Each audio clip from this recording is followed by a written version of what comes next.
Hey, welcome everyone. Uncovering growth in life's unscripted moments means learning to find strength, resilience, and personal development in situations where there is no clear plan or structure. Often we experience the most growth when life doesn't go as expected, whether it's a sudden change, a challenge, or an opportunity that comes out of nowhere. In these moments of uncertainty, we're pushed to adapt, reflect, and sometimes rethink our approach to life. By stepping outside of the rigid frameworks we often set for ourselves, we become more open to new possibilities and deeper insights. It's about embracing the unpredictability of life, using it as a catalyst for self discovery and transformation rather than resisting it. Welcome to another episode of The Other Side of Addiction. I'm your host, Al Richardson. Today, with our guest, Adam Baxter, we're going to be talking about the story of success after 5 distribution charges. That is a lot of charges, Adam. And welcome to the Yeah. show. I really do appreciate you taking time. And it's crazy how you and I met. If I'm not mistaken, we met at a hockey game. Is that correct? Yeah, that's correct. And thanks for having me, Al. We've been acquaintances on Facebook for some time just through the recovery community and just happened to sit next to each other at that recovery community activity hockey game. And I'm really glad that that worked out as well. Yeah, me too. It's there are no coincidences. Even I mean, that's how I look at life. There are no such thing as coincidences. And yeah, you and your lovely wife just happened to be sitting behind me and my 3 grandkids. And really, Adam, I think it was a short period after that. That was the last time you saw Al Richards on 2 feet. Yes, yeah, that's correct. Yeah, yeah. I was in so much pain that night at the game. I was Oh, so miserable, and I was doing everything I could to still smile and enjoy my grandkids with me. It was crazy. But again, thank you so much for taking time out of your day to be with us. yeah, thanks for having me. And you did a great job at the hockey game. We had no idea that you were even going into surgery. So, Well, I didn't even at that time either. mm, It just happened to I think it was a week or so after that. I don't know, man. Everything was so mixed, and I was in so much pain and not sleeping. It was just a crazy time. But anyway, I don't wow. want to get into that because you're the guest. We want you to share your story. I was reading your bio and, talking about the success stories. My gosh, I was shocked of all the stuff that you've been doing ever since that you had that opportunity to go to drug court. It seemed like that really changed your life at that time. It really did. Um, I guess I could start off with just a little bit of background prior to that. So I graduated high school early. I was always a good kid. And at the end of my high school journey, I got my girlfriend pregnant at the time. We ended up losing the baby, and most adult parents aren't equipped to cope with that kind of a loss. And I certainly wasn't at 17. So that really spun me down the path to my active using period. So from 18 to 28, I used all the things, alcohol and drugs, finally ending that time period in IV meth and heroin use. And that's where the felony distribution charges come from. Uh, so in Tooele County, I was the guy to get things from, and one of my buyers got arrested, and rather than take his punishment, he decided he was going to give me up, and he wore a wire on me 5 times to buy his meth, and that's where they got me. So it wasn't even a question. They had me under recording dealing drugs, and that wound me up in the Tooele County Jail. Wow. Well, as you're telling me this story on pictures, stuff like what you see on TV, right? I mean, Yeah, really it is, right? They put the pressure on yeah, one person and then they end up because they want to cut the head off the snake, I guess, and you happen to be that head of the snake. And man, I mean, was this a shock for you? I mean, was you just kind of like, oh my gosh, how dare he? Or just, well, I guess it's time. Uh, it's a little bit of both. So since I was actively using myself at the time, like obviously you're mad that you know, if you got caught, do your time, don't give me up. But, I was really living in chaos then. I was staying with my mom, didn't have a job, didn't even have a working cell phone. I was working off of Wi-Fi and Facebook to deal drugs, and just a steady stream of people in and out of my mom's house. I wasn't discreet about it. Um, and I spent just a weekend in jail when they first arrested me on those charges, because I was going to take the deal that the guy who rolled on me took, and was going to give up my dealer. But I never had any intention of doing that. That was just my get out of jail card. So I told the drug task force officer that I would do the same thing, and went on the run for another 2 months until they finally caught up with me for good, and uh, tried to make the charges stick. Yeah. How do you look at it now, Adam? I mean, we go through some crazy crap in our life, right? Everyone does. Some worse than others, unfortunately. However, for me, and I don't know if it's the same for you. I think I know what your answer is. That's why I'm asking this question. But for me, like with the amputation of my leg, I am so strong and feel so strongly that there's going to be a blessing that turns out from this. And really, there's been blessings that's already been being put in place. I'm connecting dots backwards and I'm seeing how many blessings are being answered already. I'm sure it took some time for your head to clear a little bit, right? Because when we're definitely not the same person inside. We've got this different mind mentality. Our brain's not firing right. You go back and look now, do you see that as a blessing, getting busted? I do. Um, I definitely do. I It gave me the opportunity to turn my life around that I didn't have over 10 years. Um, Through 10 years of active use, I would move states to try to get away from my addiction. I would try and do all the things that you hear about other people doing that just don't work, switching from drugs to alcohol, moderating, only doing marijuana maintenance. Like, I had tried all those things, but never actually got an opportunity like drug court or any sort of program, or even an official arrest. Like, my only charges prior to that arrest were paraphernalia. So, like, doing 30 J's in Tooele County Jail, and then getting the opportunity to do drug court, it was an opportunity, and it was really the only one I had during my active using period to turn around, and I took full advantage of it. Yeah. And you're probably, I don't know, maybe seventh or eighth guest that I've had on in 4 years who went through the drug court that has saved them. I mean, this seems like it's a pretty doggone good resource to help people get their life back.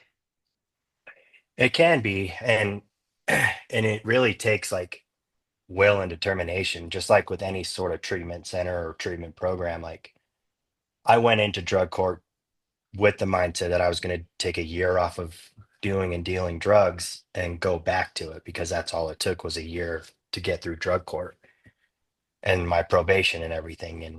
And that's the mindset I went to it with, is I can do a year out of jail, off of drugs, doing their program. But what really turned it around was having to go to 12-step meetings and get signatures to phase through each level of drug court, because that's where I found like-minded people, people who wanted to stay clean or stay off of alcohol. And, rather than just go to get signatures, I started listening and started relating and started sharing my own story. And the 12-step recovery program is the foundation of what's gotten me this far. And I'm not a big practitioner of it these days, but it's just as difficult as any treatment program. Like, I would go to a drug court group and sit next to somebody who had used heroin or meth that day, and I'm supposed to pass a UA the next day and not feel like I should go out and use. And that's a hard situation to be in. So I relied a lot more on the 12-step meetings for that strength, to not have to go out and reactivate my use because other people were around me. Yeah. Was there one particular step out of those 12? Because I I watched my ex go through that a number of times, right? And I know there was a couple steps for her that it was extremely hard. Hmm. And it seemed like the ones that where you have to take accountability. Did you find that being hard for you as well? A little bit. I think the hardest step for me was probably accepting a higher power, like accepting that I can't do it myself. I have to have a higher power or, God, because I grew up in my dad's side of the family is LDS, my mom's side of that family is Jehovah's Witness. Whatever God those two religions believed in, you know, helped me bury my son at 17. So I had a big resentment against any sort of higher power. And I think it was being able to choose what my higher power was, as long as it was, loving, caring, understanding, and something that I understood that really helped with the whole 12 steps. I also didn't really work them properly for like the first 3 years. You say you white knuckle your recovery where you're just not drinking or using and going to meetings. Um, and then I finally decided, I should probably work them all the way through.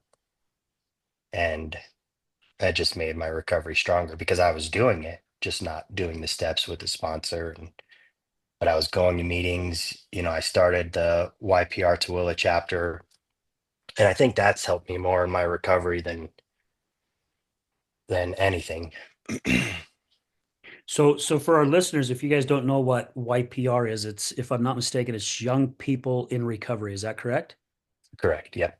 Yeah. So Yeah, working that's it. with kids changed you? Um, yes and no. So it's called Young People in Recovery. It was started by some younger people who were a part of the 12 step community back in 2008 or so, that they were looking for an alternative, and Obama was looking for an alternative that he could fund. So they called it Young People in Recovery, but it's really open to anybody who's on a path to recovery, supports the recovery lifestyle, advocates.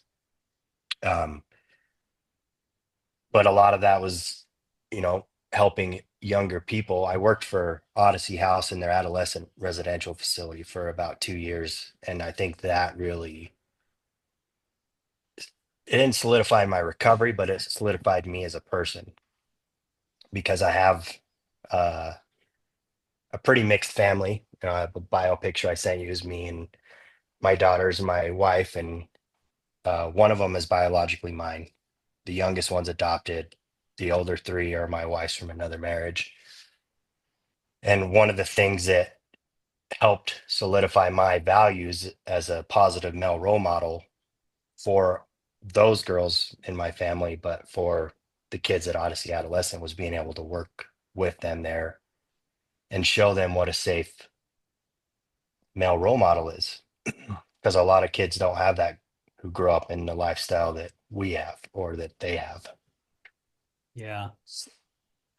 And I love, I'd like to come back to this subject. However, I loved how you said we can't do it alone. And I hope our listeners understand, man, that's with everything in life, right? Just not addiction. We cannot do it alone. Yeah. There's got to be something out there for whatever, however you want to look at it as an individual. For me, it's God as well, right? My higher power. And when and I don't know, correct me if I'm wrong here, Adam, but it feels like once we allow that higher power in, whatever it is for that individual, and we allow our higher power to take over our lives, and we just live the day as the day comes. Man, for me, it's changed my life completely. I mean, I do not stress so much about different things that I would normally completely stress about. You know, Good example is I haven't worked since February. my funds are just down to hardly anything right now, and however, these past few months, everything has been taken care of. And I have to tell myself, keeping that faith where the old me would go, I'm freaking, I'm stressing. What can I do? I'm trying to control everything. But just knowing and having that faith that somebody has my back and I know who that somebody is, it just has made life easier. And for so many of us that are in the recovery community, there is no way, and this is my version of it, there is no way we could not do it without something greater than us. Nope, I 100% agree. And um, being able to separate my version of a higher power from the version of those two religions that my parents grew up in, it really it really opened up my heart and my world to what a higher power could do. Because I really did have a resentment towards the God of that understanding, but being able to choose my own, um, yeah, like you said, I don't live in stress, I don't live in fear, I don't live in worry, and life is stressful even in recovery. Like, um, I've I've dealt with grief and loss now in recovery with the death of my grandmother on my dad's side. It's someone who supported me throughout my life that I've lived with, that um, it was a hard loss, and I got to go and say goodbye to her properly, clean and sober. And um, and that was a hard thing to do. I've been through a divorce in recovery. They say not to get into a relationship your first year in recovery, and I can attest that that's probably a smart idea. Um,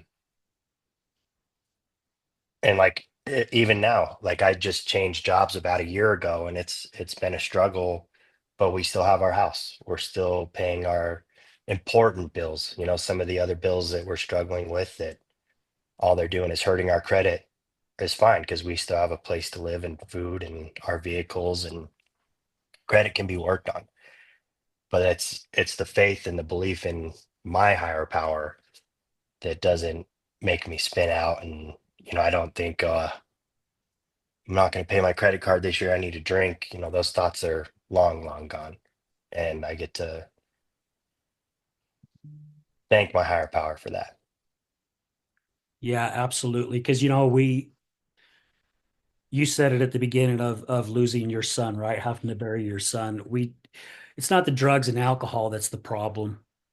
That's just the Band-Aid that we use so we don't so to keep us from feeling the problem or feeling the feelings that we have, Yeah. and my gosh, here just in the past few months of what I've gone through, losing my leg and then losing my ex-wife who I spent 18 years with, and we still, even though we was divorced, we still loved each other immensely, and man, there's been some days I've been here, I live with my daughter right now in the basement. My youngest daughter gave up her room so Papa could stay in it, and she sleeps Mm. in with her other sister. But there's been a few times where I've just been sitting here where I'm allowing my brain to go different places. And it's like, man, what I wouldn't give right now for a freaking bunch of lines and a fifth of whiskey Yeah. now, right? Oh my gosh, it just so I could feel some relief.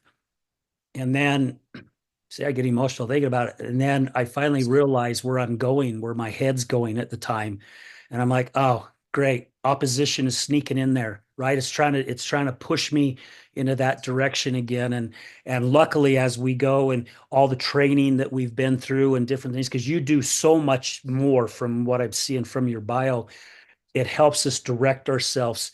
And then knowing we got that person up there that is he starts taking over and starts bringing us back, and we have to still do the work, right? He's not going to do the work for us, but as long as we're going in that direction, he'll help push us along. And man, it is Yes. it's so good to have that tool, so freaking good to have that tool. Yeah, no, it's great. And being and having a purpose, you know, that it's really my higher power's purpose for me, but I get to live out that purpose through his will. And yeah, it's changed my life. It's given me so many opportunities. Um, yeah, I've done a lot in the last 9 years that I think about, and I'm like, wow, never would have thought I'd been to some of those places. Yeah.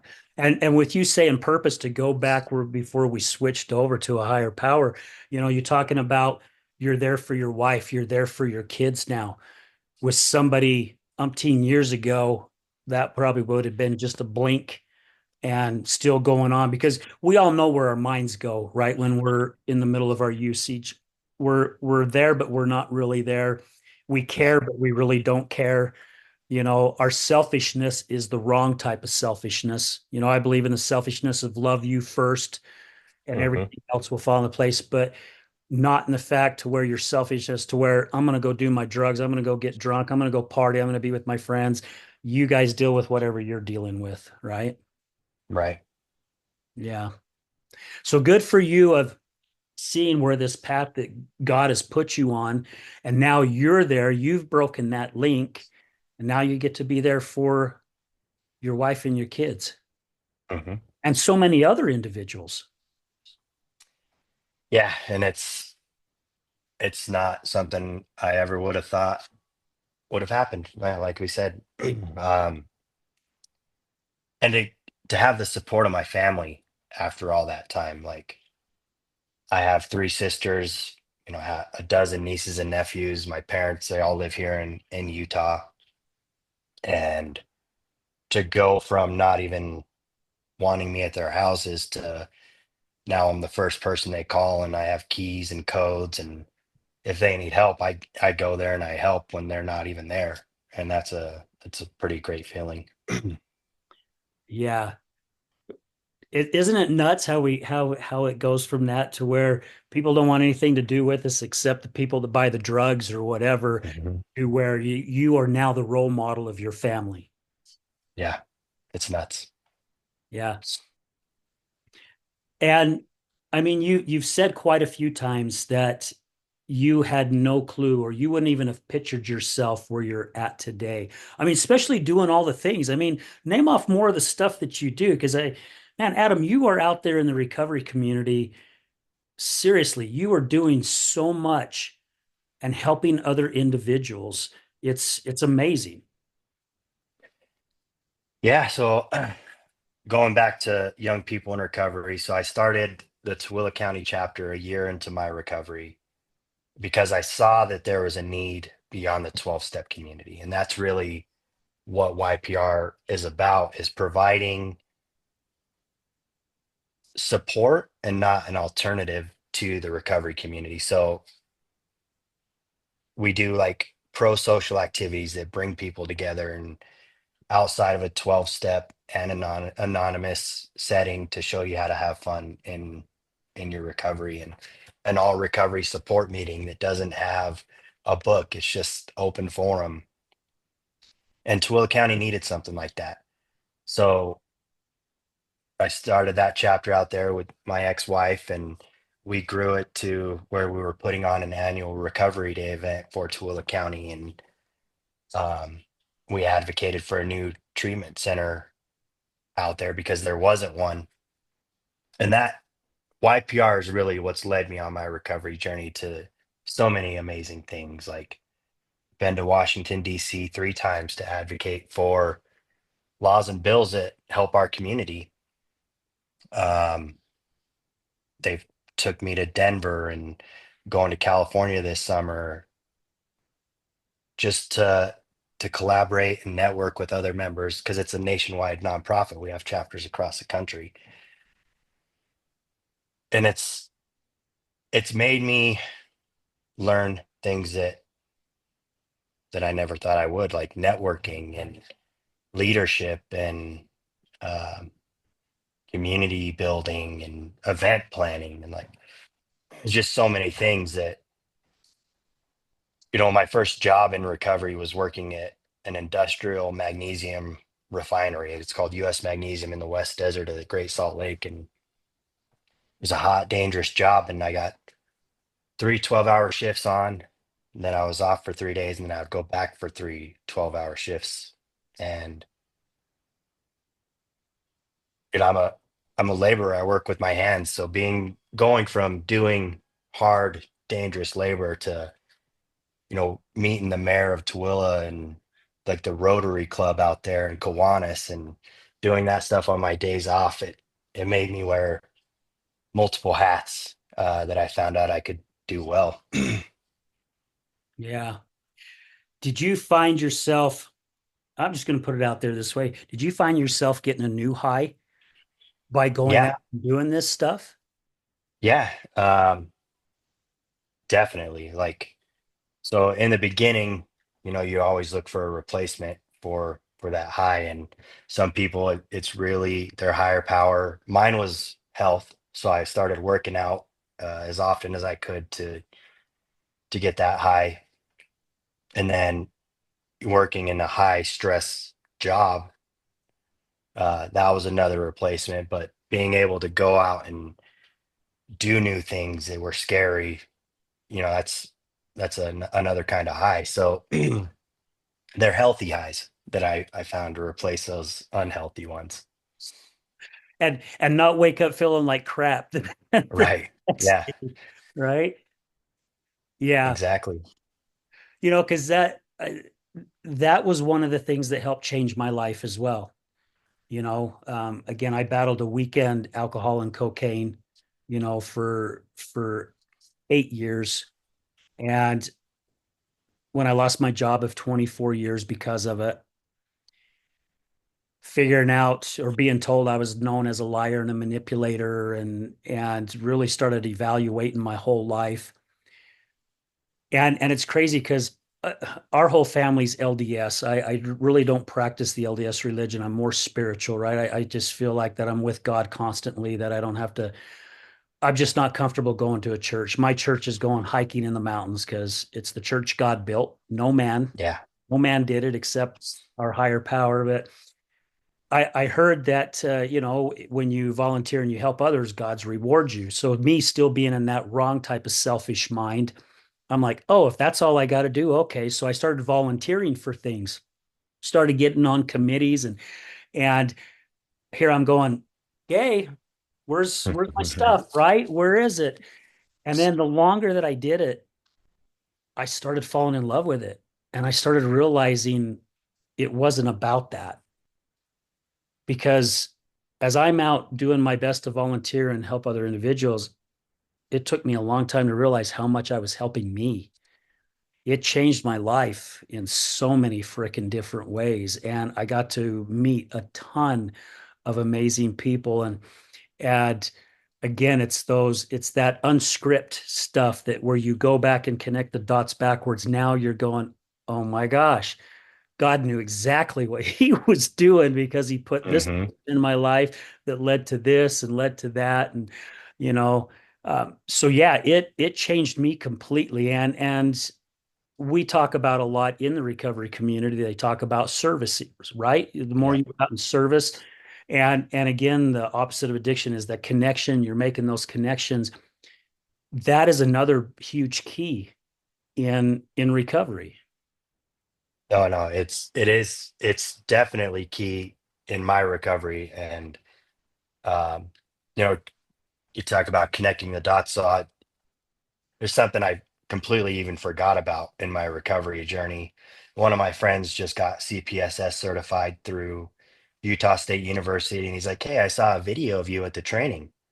And I didn't remember making a video, and then thinking back, like USU approached me about helping develop a hybrid online in-person CPSS training, and I recorded a video for them, helped them refine their curriculum. Like, it's something I advocated for because I was working. I couldn't get 40 hours off to do a 40-hour training to get CPSS certified. So I wasn't even trained yet. But I was put on a committee and helped them develop the CPSS training and created a video for them, and they use it in their training still. And I was like, oh yeah, like I did that. And it's crazy some of the things you don't remember even that are huge accomplishments. Like, yeah. So I was like, oh yeah, I forgot I did that. And isn't it cool? Isn't it cool how you have somebody come up and say that, mention that to you, right? Because Yeah, I mean, I see it as a huge accomplishment. yeah, no, it is definitely a huge accomplishment because, um, like I said earlier, like I never would have thought that a university, would come to me with an advocacy project that they were working on to ask my help for, and it worked out. So Yeah. Here's a big question for you, Adam. How do you see how your kids view you today? I mean, I don't know for sure, and you didn't mention this. If you're with your kids during the depth of your addiction, which I don't think you was. But who do they? I mean, do you know who they view today as a father? I mean, how they look at you, and going back to even looking at your past, would you see that person today?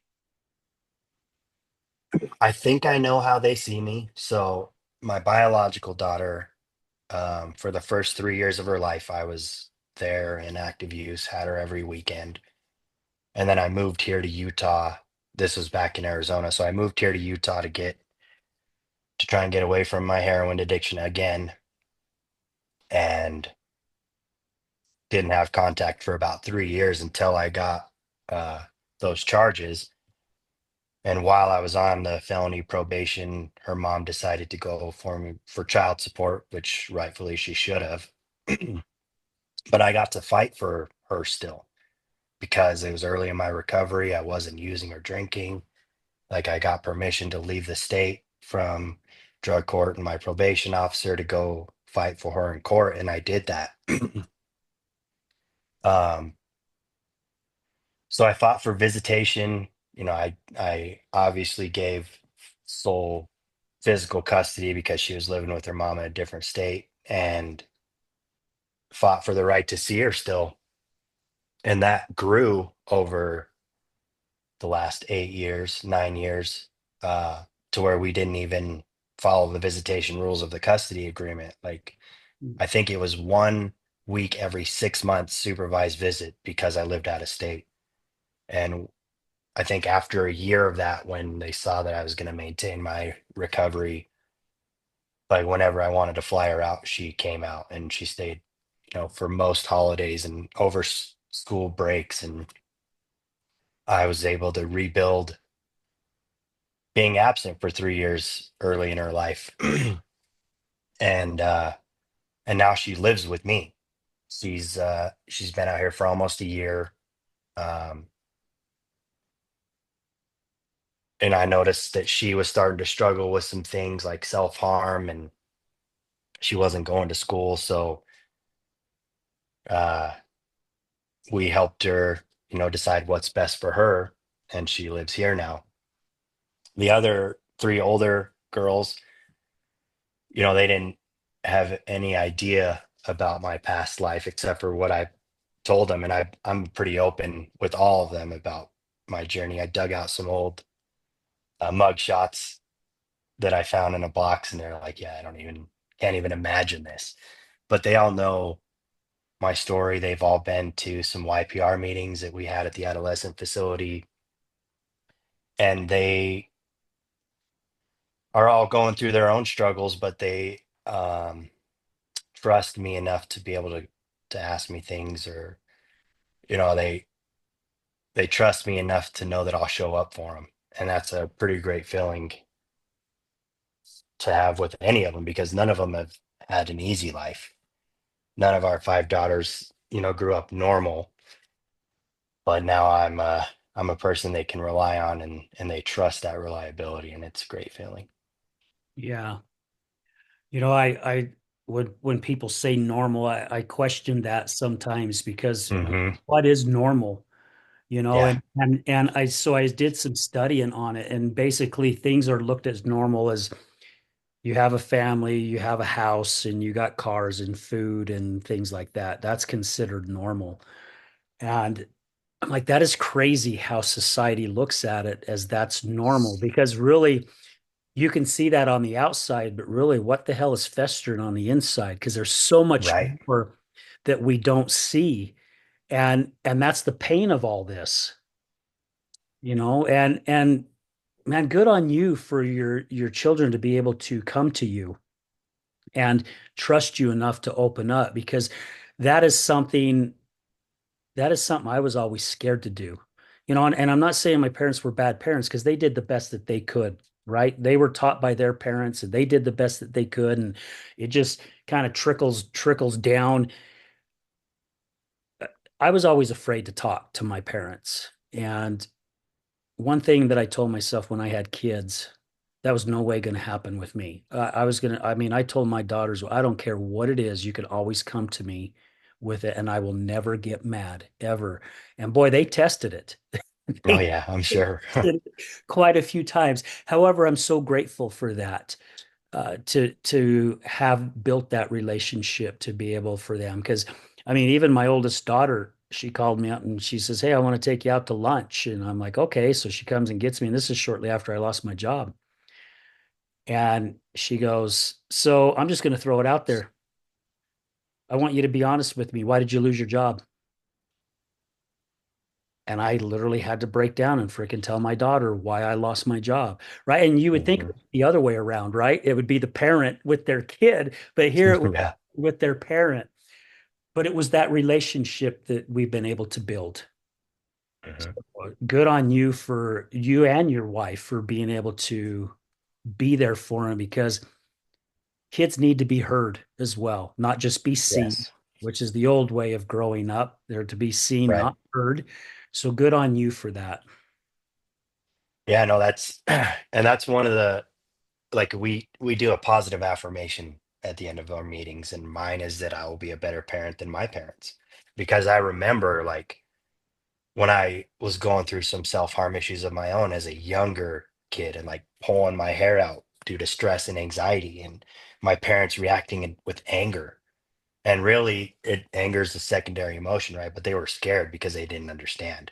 So Mhm. that led them to react in anger to the situation. And I choose and actively work towards not doing that because that's a scary thing for all my daughters. They're girls, right? I have all girls.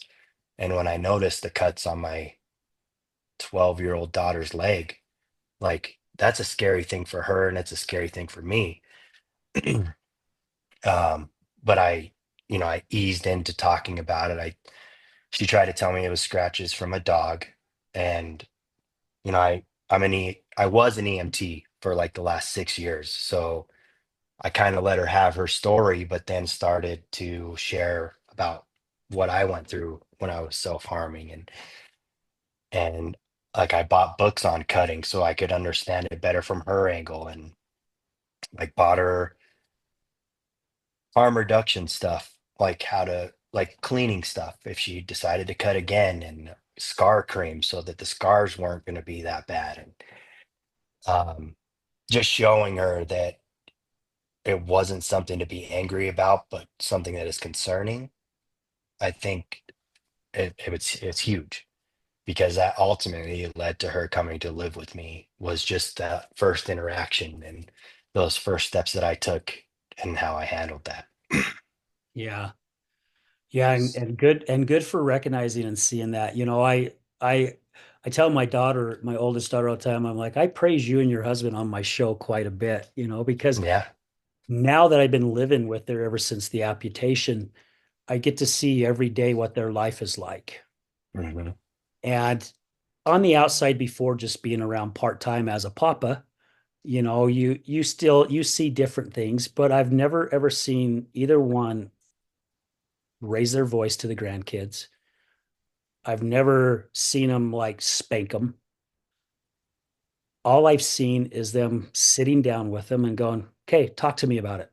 What's going on?" Hmm. And I'm like, "Oh my gosh, if more of us could do that, even as adults, right? I'm not talking just adult to children. I'm talking about as adults to adults, especially with partners.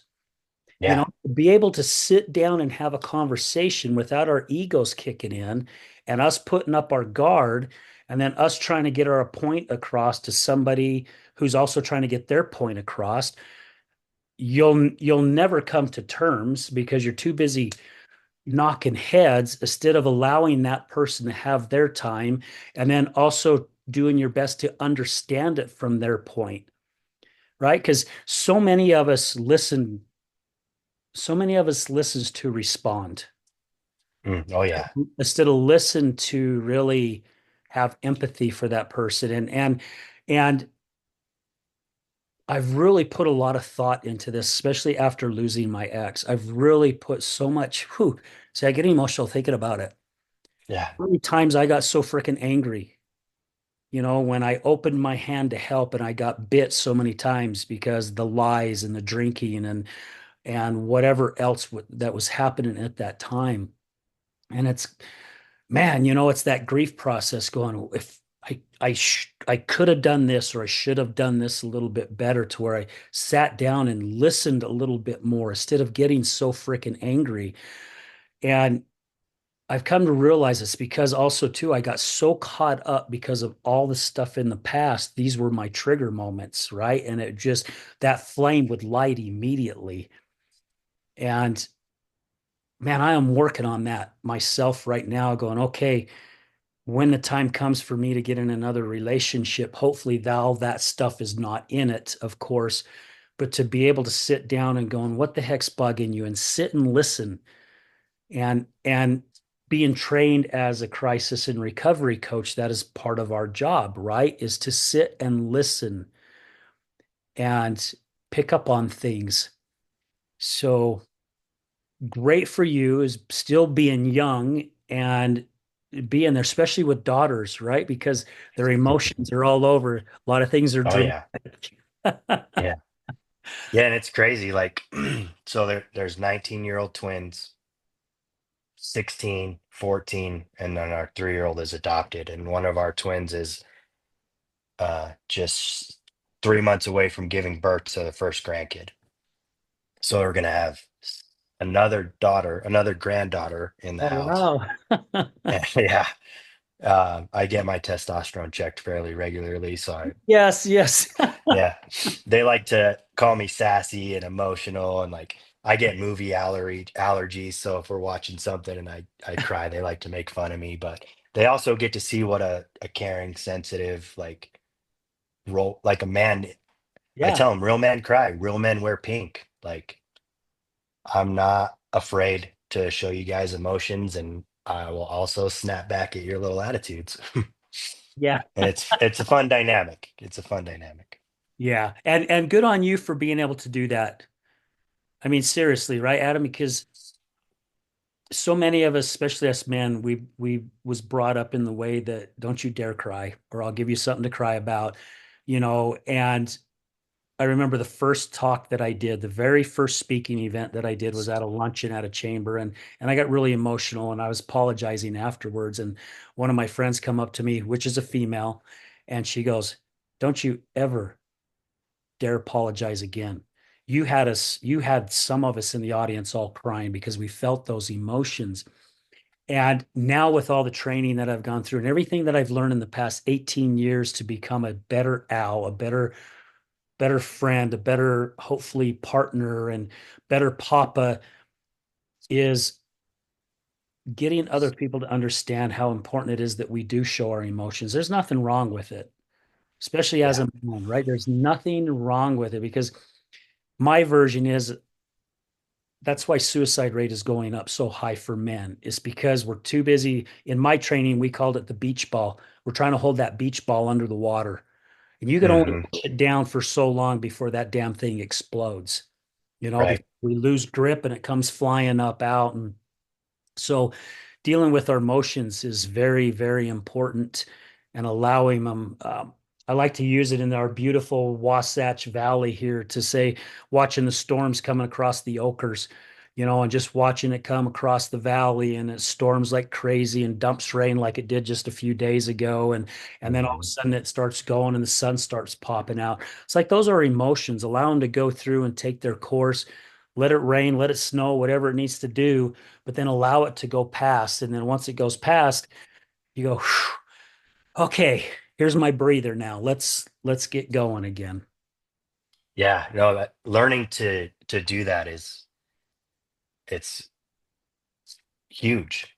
Like knowing that you can feel your emotions and let them pass and not have to let them control you or live in them constantly. That's where I feel depression comes from is you get some sort of emotion, you can't let it go, and then you spiral into depression. And um, it's a hard thing to do Hmm. to to learn that you can feel those and let them go and share them with other people. And it's yeah, hard thing for guys to do for sure. Yeah. Just to really touch subject on that real quick here, before we move on, I had a guest on my show out of Colorado years ago. She's a coach and she has a daughter, and her daughter is afraid of thunder. And I haven't brought this Mm. up on the show for a long time, but it just came to me. There's a storm coming, and you could hear the thunder off in the distance. And she turns around, and her daughter's curled up in a corner with her blanket over, and she's crying. And she's telling her daughter, "Stop your crying. It's just thunder. How many times have I told you it's not going to hurt you?" And she said her daughter taught her a very valuable lesson. Now, her daughter was 6 at the time, if I remember right. And she pulled the blanket out from over her head and said, "Mommy, allow me to have my sad time," and put her blanket back up over her head. And she went, "Here I am as a coach. And my 6-year-old daughter just taught me a lesson that I am not allowing her to feel her feelings." Hmm. And so she goes, so much time went by, and they're out on their front porch, and there's a storm in the distance, and you can see it lightning, and very, very faintly hear the thunder. And she's looking at her daughter, and she could see her daughter just really paying attention to the storm. And she goes, "Would you like to get up on mommy's lap and have your sad time?" And so she allowed her to have that feeling. And I thought, my gosh, how important was that time? And It's how huge. many times do we not do that ourselves, right? We're too busy wanting to be freaking tough all the time instead of allowing this to take its course. No, and she created a safe space for her to have that sad time. Yeah. And that's that's crucial as well. Like I don't think enough men have the opportunity to do that in a safe space without the judgment. Yeah, exactly. It's that fear of the judgment, right? Like we're less of a man. Yeah. Somebody joked with me a couple days ago. They said, "Hey Al, do you like pink? Would you wear pink?" I said, "Yeah, I've worn pink before, and I'm not a problem." And I'm like, "Why are you asking?" They're like, "Would you be against being a flamingo at Halloween?" Because I have one leg. One leg. And I just broke out laughing. I'm like, "Hey, there's a good idea. I That's a like good that idea. idea." But yeah. So, Adam, as we wrap this up, it's crazy how fast an hour goes. Yes. Where, I mean, do you have a vision? Do you see where your life is possibly heading, or do you have an idea where it's going? Man, I thought I did. So, I got that job at US Magnesium. They were a union operated plant. So I thought, hey, I could get involved with the labor union and went to school for labor studies and got, promoted up through their ranks. And then that plant ended up failing, like they closed down. So now I drive a haul truck at US or at Rio Tinto at the copper mine, open pit mining, and their union. But so that was my path. Like I was going to be involved with the union and get on with the international labor union, and now I have no idea. um, I was an EMT for 5 years out at that plant, and I just let that certification lapse. So uh, my CPSS certification just lapsed. I'm right now. I have no idea. Again, in recovery, and that's okay. I get to find out where it leads me, but I'm okay with that. Yeah. Yeah. And I wasn't 100% sure, but I thought that's where you would lead, right? Because we talked about it earlier in the show of just letting life flow, right? Hmm. Instead of forcing things. And it's crazy where it will lead us at times, because I would have never have thought 4 years ago I'd be doing a podcast about addiction. Right. I would have never thought about even, I mean, I just got certified last April as a crisis and recovery coach. So here it's just been a year and a half ago, I was still totally against being a coach. It just didn't resonate with me, right? Until this one came along. And then it really, really resonated with me. And I could just really feel it. Plus the opportunity that I had and also what they offered, I was like, oh my gosh, this is just flipping amazing. No one else gave me that opportunity. Nobody, because they wanted this first. Hmm. Where my coaches is like, let's work with you and we'll deal with everything else afterwards. And it's like, Yeah. my gosh, this is so cool. And plus, I love the brain first approach of the training because I really felt strongly that's where it all began, right? It's all in here and deep down that whatever we're holding that beach ball under the water, and it's led me on this whole path. I mean, gosh, this whole past almost 18 years have just led me on such an amazing journey to where it's at. And I was still trying to force different things back then, but now here the last couple years, not allowing myself to force things because I've tried taking over the steering wheel a couple times, no, Hmm. and I ended up in hitting a wall or going back in the ditch and going, okay, God, you taught me a lesson. Take over again, right? So, Yeah. good on you for just kind of letting things flow because I've got a pretty good feeling that everything's just going to go in the direction that it's meant to go. Yeah. I feel the same way. I like trying to take over the will. I tried to do that when I started this new job because I've only been at this mine for just under a year. And like their policy is you have to be there for 2 years before you can make any moves. And I'm like, well, I have the certification as an EMT that's gonna, you know, lapse. And I left that company as a union financial secretary, and you guys need one. And so I tried to steer, and none of it worked out. And that's reality has been it's been okay. Like I don't have the additional stress of going over the financial books and having to make it to yet another meeting and have that time away from my family and my recovery that uh it was good in early recovery, but it's not a good fit right now, and that's okay. Yeah. Do you do you feel somewhere in here that you will stay involved with the recovery community somehow in some way? Yeah. So I lead the Salt Lake City chapter for young people in recovery. Mhm. I've done that for the last 3 years, and before I was a volunteer, and now because of the growth that I've uh pushed into the Salt Lake City chapter, like they pay me a little bit of money now for that. So I lead a volunteer group of about 7 people who go out and do our groups and our meetings, and I just get to report the data and get paid a little bit to do it because I put in the work. And that's been what's drove my recovery for the last 8 years is being able to do YPR in the community and help strengthen our recovery community in that way. Then Yeah, I don't think I'll go anywhere outside of that. cool. So, what's your words of inspiration to our listeners? Oh, um, positive affirmations work.